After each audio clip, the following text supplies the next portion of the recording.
Hey everybody, Justin Price here at the Vape Room Discount Vapor Lounge in Oakville, Missouri. Just wanted to give a quick tutorial on common problems that you might have with your vape.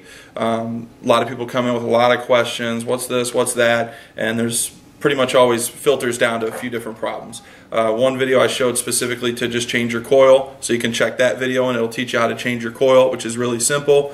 One problem that I'll get a lot is somebody will buy their vape and they'll go to charge it, and then it'll turn itself off while it's charging, and then they don't know how to turn it back on, or it's just not hitting. Well, pretty much every vape or e-cigarette on the market, it turns on and off by pressing this button rapidly. So if I'm pressing this now and that's lighting up, that means it's hitting and it's working perfectly fine.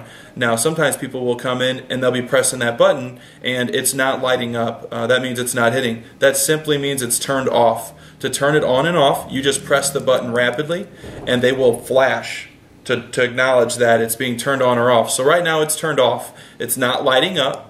So that might be frustrating. Somebody thinks it's broken, they'll try and charge it again and it's still turned off. They can't figure out. Well, just press that button rapidly and it'll flash and turn back on and you're good to go. So that's a real simple troubleshooting item. So just watch this video, figure that out, and turn it right on and you're good to go. Now with charging it, a lot of people will come in, how do you charge it? I couldn't figure it out. You just want to separate the battery from the tank. So just pinch that ring, turn it upside down, and twist that battery out. And that's not going to leak, so you can just set that down. And this is USB, just like any of your iPhones these days, or your Samsung phones. Pretty much everything these days is USB. All you do is twist that in, right there.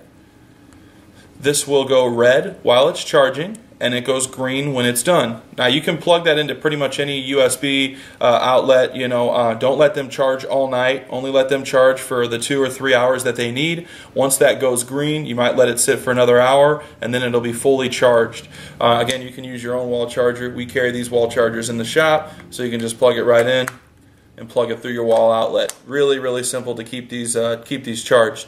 Again, sometimes they will inadvertently turn themselves off while they are charging. So if you take it off the charger and it's fully charged and that button's not lighting up, be sure and press it rapidly. Press it 5 times, 6 times, however many times it takes. They're all a little bit different, but that's pretty much the same across the board.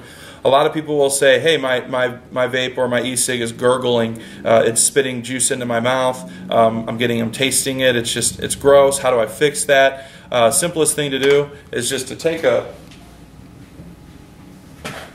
paper towel, or like we call them up here, vapor towels. Take a little corner there.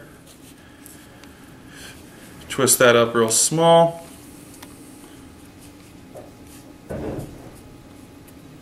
Just kind of dry this out. You can stick that down in there, it's not going to hurt anything.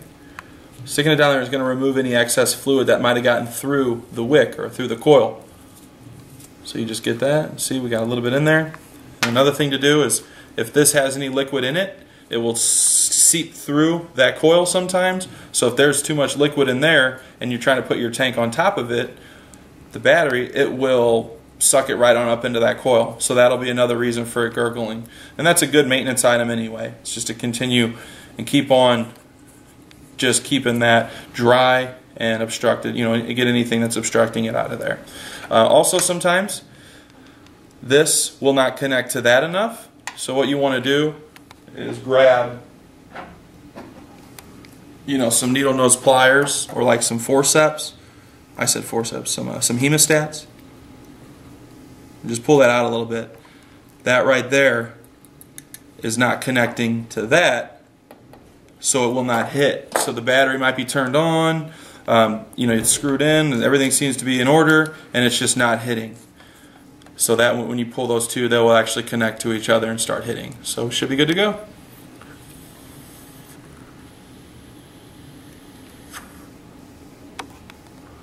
That's just a few simple troubleshooting items that people come across that can help you to get it back going without having to come into a shop or anything like that.